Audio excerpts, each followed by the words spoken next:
Shout out to Turk, you little bitch, you ain't here, but find something safe to play with, me.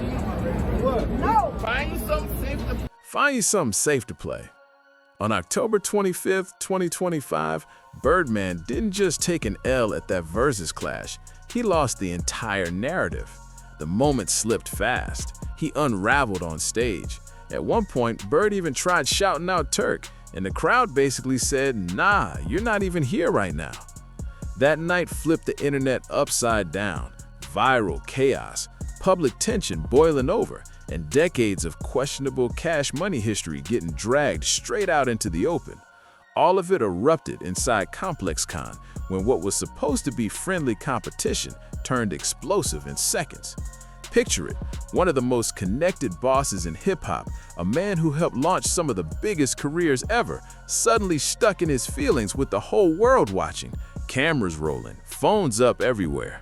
Then boom, somebody says the wrong thing at the worst possible moment, and everything goes left fast. I ain't gonna never die. As long as I'm alive, hold on, Fresh, wait, Fresh. Long as I'm alive, Cash Money ain't gonna never die. Shout out to my NBA YoungBoy, NBA Rich Gang. Who don't like it? We with all the bullshit. If you ain't with us, you. That night, October 25th, 2025, the culture finally saw it unfold in real time.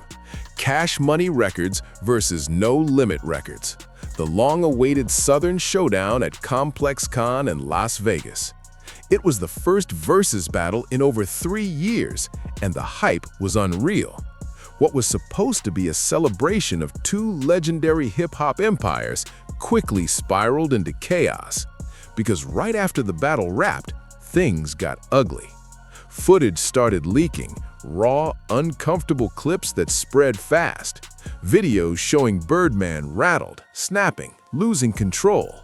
After decades of wins, mountains of money, and an empire that shaped generations, he suddenly looked exposed, like the story he built was cracking in real time. So let's break down what really happened that night and the fallout that followed. To understand the weight of this moment, you have to understand what Verzuz represents. Created by Swizz Beatz and Timbaland during the 2020 lockdowns, it turned friendly competition into a global event. Artists and labels went hit for hit, bar for bar, no excuses. And hip-hop fans worldwide locked in every single time. I got the best thing since cake and ice cream. It's real. Two camps step up, drop the biggest records, and the internet decides the winner. And for this matchup, it was heavyweight versus heavyweight. Cash Money Records, founded by Birdman and Slim back in 1991, going head-to-head with No Limit Records, the empire Master P built from the ground up in 1990. This wasn't just another battle. This was history colliding live. Egos, legacies, reputations, all on the line. Both came out of New Orleans, same city, same grind. Two very different empires. Both dominated the late 90s and early 2000s, shaping the sound and energy of Southern rap. Cash Money built its name on bounce-heavy production, flashy energy, and superstar power. Lil Wayne, Juvenile, the Hot Boys, all pushing that diamond-soaked, unstoppable Cash Money image that changed the rap game forever. Find something safe to play with, me. What? No. Find something safe to play with. No Limit, though, came with a completely different kind of power. Military-style branding, hard-hitting beats, and a roster so deep it felt like an army. Master P, Mystical, Silk the Shocker, and yeah, even Snoop Dogg was part of the movement. The moment the battle streamed live on Apple Music, the second that first track dropped, people knew this night was about to be legendary. On the No Limit side, Master P rolled in heavy. Mia X, Silk the Shocker, Mystical, Fiend, Chopper, the lineup was stacked. Then, out of nowhere, Snoop Dogg popped up as the surprise guest, setting the whole place on fire. Fans completely lost it. And if you remember, Snoop's No Limit run from 1998 to 2001 was iconic. He reminded everyone why that era still hits. But it was Mia X who truly owned the stage. Her performance had the crowd roaring, and even celebrities online couldn't stop showing her love. Birdman and Cash Money for $51 million. He was trying to get out of his contract as well. He also sued Universal Music for $40 million, saying he was owed royalties for Young Money. Snoop closed out the No Limits set with Down for My Niggas, featuring C Murder and Mac, and the roof nearly came off. Straight history. The crowd went wild. Meanwhile, on the Cash Money side, Birdman showed up with B.G, Manny Fresh, and Juvenile, teasing a partial Hot Boys reunion, but Lil Wayne and Turk were nowhere to be seen. They ran through the classics, Get Your Shine On, Project B, Juvenile's legendary Back That Ass Up, and even Wayne's Go DJ. Wayne wasn't there to perform it, but fans online soaked up the nostalgia anyway, while still noticing how chaotic the night felt. There were tech issues, set confusion, and awkward pauses throughout the show. Still, some genuine moments broke through. B.G. even shouted across the stage, "I love you, Mia." That moment had social media melting. But when it was all said and done, the verdict was loud. No Limit cooked. And that's when the night really flipped. Wish that you guys didn't break up and stayed a unit, or you just weren't getting paid from them. They weren't cutting the checks. That's what it was, man. You know, I wanted to stay. You know, you never want to leave a winning team. You know, that's just like Jordan leaving the Bulls. You know, and I just felt like I need to be compensated for. I'm working hard. I just wanted to get paid. Birdman's face told the whole story. Frustration bubbling over as the verses rapped. He grabbed the mic and launched into a rant that instantly had the internet buzzing. It wasn't just the tone, it was what he said. He directly called out Turk from the Hot Boys, who was missing that night. And this wasn't playful stage talk, this felt personal. With millions watching, the tension was impossible to miss. Turk didn't stay quiet either. He jumped straight to social media and fired back, reigniting their long-running tension in real time.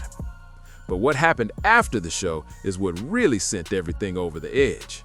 That night was supposed to be Birdman's victory lap, a reminder that Cash Money Records was still powerful.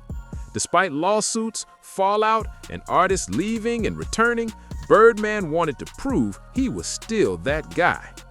Instead, he had to sit and watch No Limit dominate, watch Snoop Dogg steal the spotlight with records not even tied to his label, and hear the crowd keep talking about the absence of Wayne and Turk. For someone who built his image on winning and being untouchable, this was the last thing he wanted. Was it a bad contract, or they just wasn't paying nobody? Yeah, it was a bad contract. It was a bad contract, and it was just other things going on outside of that where I felt like I needed to get paid for, like shows, a lot of things. By the time the camera stopped rolling, you could feel the tension through the screen. Birdman wasn't letting it go, not at all. He stormed out of the venue, visibly heated, and that's when he crossed paths with Kenny Brooks. If you've been online the past few years, you know Kenny, the Detroit salesman who went viral for his over-the-top door-to-door comedy skits. Whether he's selling cleaning products or joking about shining shoes, he's one of the internet's favorite funny guys. So when Kenny spotted Birdman outside, he thought it'd be harmless to approach him, maybe grab a quick laugh, film a light moment. Kenny did what he always does, joking, saying something like, "I got the best thing since cake and ice cream," just playful energy. But that's when things turned. Birdman didn't take it as a joke. Word is, he thought Kenny was throwing shade, possibly linking that ice cream line to Master P's Ice Cream Man nickname and album. Intentional or not, Birdman took it personally, especially with the sting of that Verzuz loss still fresh. What should have been lighthearted suddenly got tense, and that moment became the spark that set the internet on fire again. Birdman snapped. He looked at Kenny and said, "Find something safe to play with." Then went off about how he started the trends. Diamonds, teeth, face tattoos, all of it. The entire confrontation was caught on video. Within hours, it was everywhere. Clips reposted non-stop, memes flooded timelines. Everybody had an opinion. By January 2026, Kenny Brooks finally spoke up. He explained that he unintentionally said something that upset Birdman. He made it clear the cake and ice cream line was meant as a compliment, not disrespect. all love. But by then, the internet had already run wild. The memes didn't stop. And once again, Birdman found himself right back in the center of controversy. When Universal gave me a bag, brother, I can honestly say I gave Wayne about $400 to $500 million. Drake got about $500 million, and Nicki got about $300-400 million out my pocket. No cap. You don't believe me? But that viral run-in with Kenny Brooks, that was only the surface. What came next was heavier. Over the following weeks, footage started leaking, allegedly from people close to Birdman, and it was far more serious, far more unsettling. The drama took a darker turn, leaving fans questioning who Birdman really was behind the mogul image. And truth be told, the tension around him wasn't new. It had been building for decades. The Verzuz meltdown and the Kenny Brooks moment might have looked like a mogul cracking under pressure, but to longtime observers, it felt like another chapter in a long, complicated story. Birdman's success has always walked hand in hand with controversy, and this time, that shadow felt heavier than ever. Then came December 2025, when everything blew up again. New footage hit the internet, clips many described as chilling. The video showed a tense, emotional exchange between Birdman and an artist identified only as NB. No context, no timestamp, no location, and that silence fueled speculation fast. Online reactions were immediate. Some called the behavior controlling, aggressive, unsettling, suggesting deeper issues with Birdman's mentorship style. Comment sections turned into battlegrounds. One side said it confirmed long-rumored power struggles in the industry. The other defended Birdman, arguing he'd always treated his artists like family. Still, the clip struck a nerve, and it revived a question hip-hop has been asking for years. Who is the real Birdman? To understand why this moment hit so hard, you have to rewind back to Birdman's most famous protege, Lil Wayne. Born Dwayne Michael Carter Jr., Wayne signed to Cash Money Records at just 12 years old in 1995. He came up under Birdman's wing as part of the Hot Boys, alongside Juvenile, B.G., and Turk. From there, Wayne became the face of Cash Money, dropping blockbuster albums like the Carter series, and eventually launching Young Money Entertainment in 2005, his own label under the Cash Money umbrella. Another reason why Birdman is a GOAT. Yeah. You know, again, if, you know, and we got to acknowledge this, right? It's reasons why we've criticized them or the culture's criticized them that makes him the GOAT, right? Because I don't know if people remember the story, the whole thing about him and Wayne with the money, like, he was on some run and gun shit. Like, if you watch the documentary, he explains it, right? He was like, yo, listen, we didn't really know to do like financials and shit. So we was just like, we was thugging it. We was just trying to get it. For years, Birdman and Wayne were inseparable. Not just label partners, family. Birdman called Wayne his son. Wayne called Birdman daddy. They appeared together constantly, celebrating wins and projecting loyalty. Photos even surfaced of them kissing on the lips, something Birdman later addressed in 2021, saying it was a mafia-style gesture and insisting it was never inappropriate. But that father-son bond didn't last forever. By December 2014, everything snapped. Wayne went public on Twitter, saying he felt like a prisoner at Cash Money.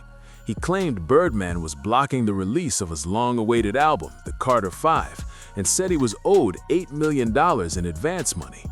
Things escalated fast. By January 2015, Wayne filed a $51 million lawsuit against Birdman and Cash Money Records, accusing them of contract breaches and mishandling funds from a $70 million Universal Music advance. The lawsuit ripped open years of buried tension, money disputes, control issues, loyalty fractures, everything that had been simmering quietly for years. Overnight, the image of Birdman as the powerful mentor started to shift into something darker, something people weren't sure they could trust. And after the Verzuz chaos, the Kenny Brooks confrontation, and that mysterious December footage, it felt like those old ghosts were circling back again.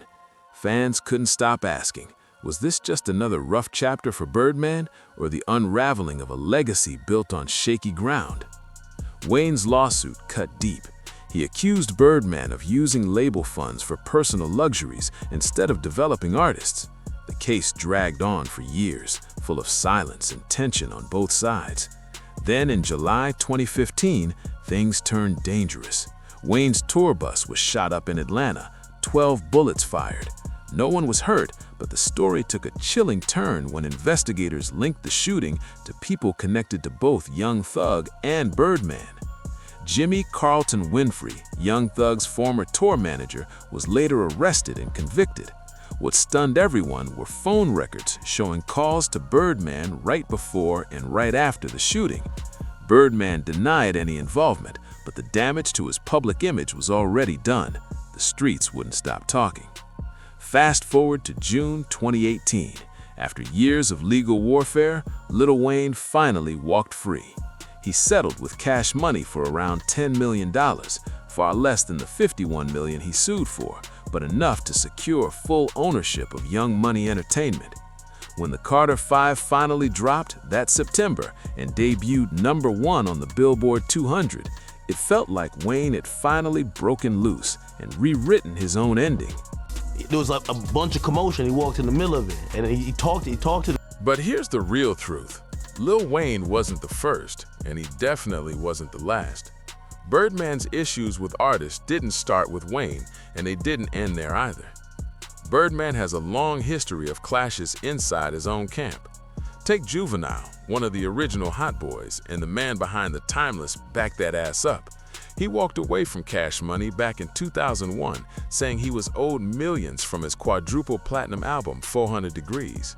By 2003, Juvenile hit Birdman with a $30 million lawsuit over unpaid royalties.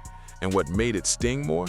Juvenile admitted he never wanted to leave, but Birdman's business decisions forced his hand. Then there's Mannie Fresh, the architect of the Cash Money sound.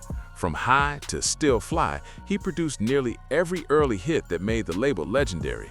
But in 2005, Mannie walked too, citing financial disputes and claiming Birdman owed him serious money. Years of unpaid royalties, despite being the man who literally built the sound of the empire. And let's not forget B.G., the artist who gave the world bling bling, a phrase so iconic it was added to the dictionary. He left Cash Money in 2002, again over money issues. Then, after serving 11 years in federal prison, B.G. came home in 2025 and publicly called Birdman out once more, saying the man who once called him family never showed support while he was locked up. Next up, Turk, another Hot Boys original. In 2015, he filed a $1.3 million lawsuit against Cash Money, claiming unpaid royalties from both his Hot Boys run and his solo work. By that point, the pattern was impossible to ignore. Artist after artist, lawsuit after lawsuit, the same complaints every time. Unpaid royalties, messy contracts, broken trust. The same song, different voices. And these weren't outsiders looking for attention. This was the founding family of Cash Money itself. These weren't washed-up artists chasing headlines. Juvenile made a record that defined a generation. B.G. coined a term that became global slang. Mannie Fresh created the beats that shaped Southern rap forever. Turk helped form the Hot Boys, one of the most influential groups the South ever produced. These were legends, and they were all saying the same thing. They didn't get their fair cut. Now, to be fair, Birdman hasn't stayed silent. Over the years, he's defended himself, saying he ran business on loyalty and results, not paperwork. He's pointed to his success as proof. And honestly, he's not wrong about one thing. Cash Money changed the game forever. Under the Cash Money and Young Money banner came Lil Wayne, Drake, and Nicki Minaj, three of the biggest names in global music. The label's impact on hip-hop is undeniable. But as DJ Academics put it in a 2025 interview, Birdman's style was run and gun, move fast, trust instincts, worry about contracts later. That raw hustle helped build a billion-dollar empire, no question. But it also left behind lawsuits, broken friendships, and artists who felt like they gave everything and didn't get back what they deserved. And that right there is the Birdman paradox. a mogul who built a dynasty, but one whose empire always carried a shadow.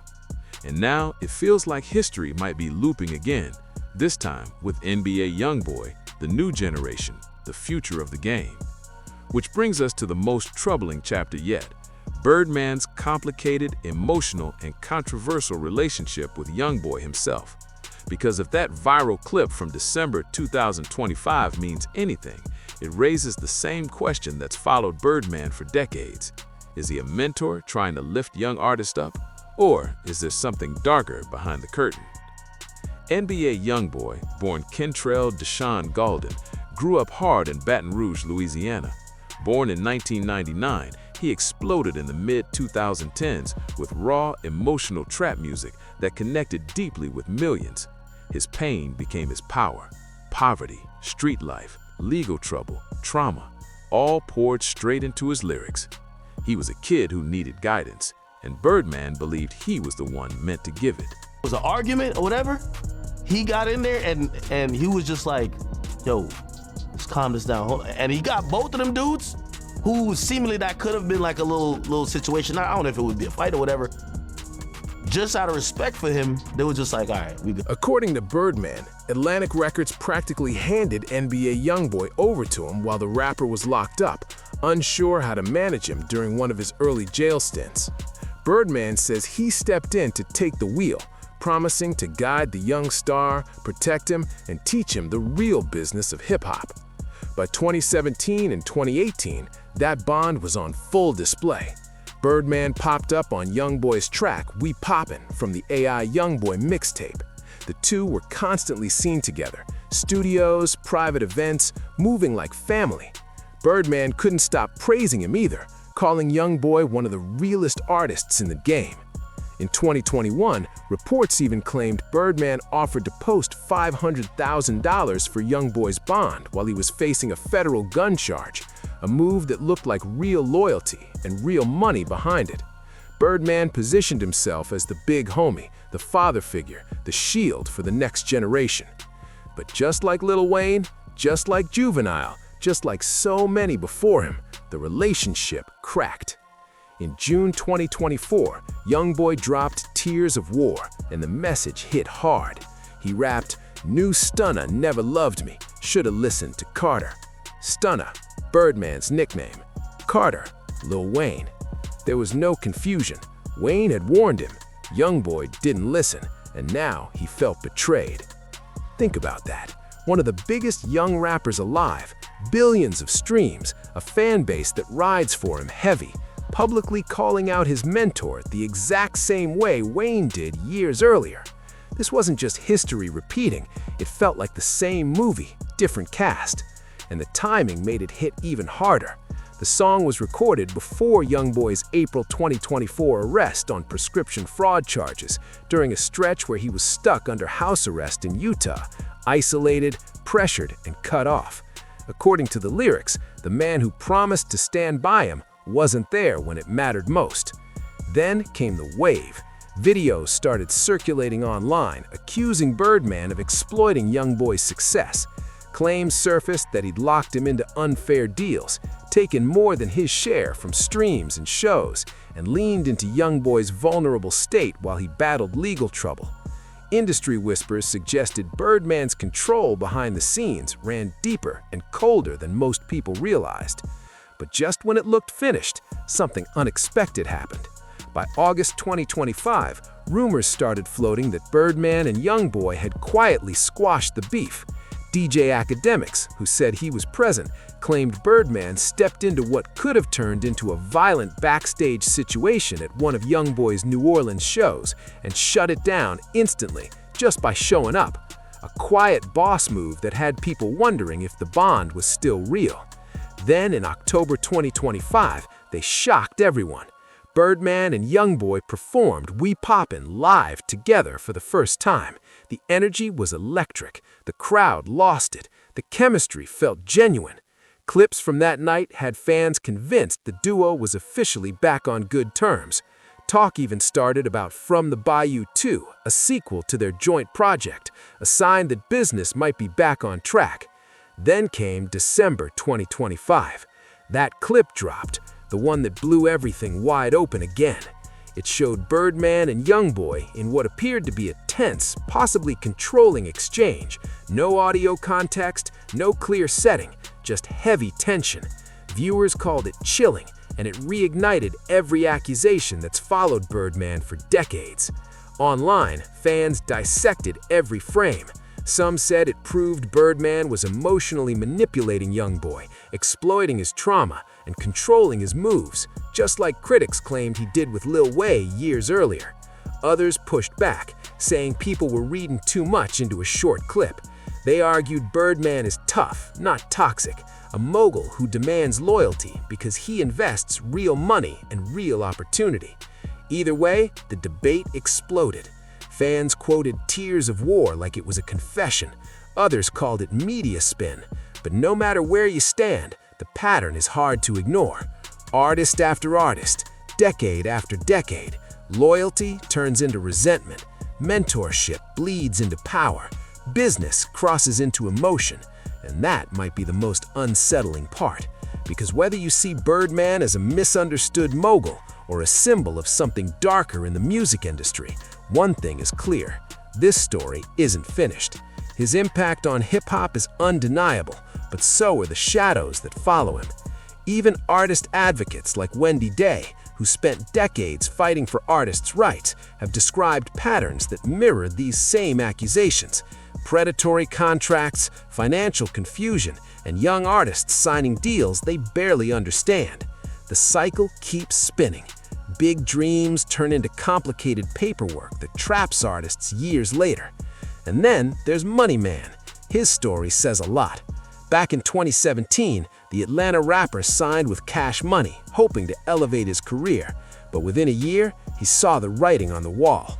In April 2018, Money Man bought himself out of his deal for $250,000, double his original advance. No lawsuit, no public war, just a clean exit. In interviews, he kept it simple: "I want 100% of my profit." Compared to Lil Wayne's $51 million legal battle, Money Man's move was short, sharp, and silent, but it spoke volumes. So, where does that leave us now? As of January 2026, neither Birdman nor NBA YoungBoy has said a word about that December clip, and the silence has only made the noise louder. Is Birdman a father figure who builds stars and protects them, or a master operator who uses loyalty and emotion to maintain control? Maybe the truth sits somewhere in between. Birdman did build one of hip-hop's greatest empires. Cash Money changed the sound of music forever. From Lil Wayne to Drake to Nicki Minaj, the label created icons and soundtracked entire generations. But for every hit record, there's an artist who walked away hurt. Artists who felt betrayed. Artists who sued just to get paid. Artists who lost years in court instead of the studio. And when you zoom out, the pattern never changes. A young artist signs, the artist blows up, the money flows, then the questions start. Where's my cut? The relationship fractures. Another artist walks away. Another chapter closes. 30 years, new names, same story. So, what is it really? Exploitation, or just the cold reality of the music business? Maybe it's both, because this industry runs on power, pressure, and blurred lines between family and finance. You can be loved like a son one minute and treated like a contract the next, until someone, NBA YoungBoy, Lil Wayne, B.G, Juvenile, Turk, or even Birdman himself, tells the full, unfiltered story of what really happens behind those closed doors at Cash Money Records. The truth will stay layered. But one thing is certain: the footage that surfaced in late 2025 reopened hip-hop's biggest question, and this time, it's not fading away. This isn't just about one man, it's about power, money, and legacy colliding. And if you're still watching, you already know this conversation is just getting started.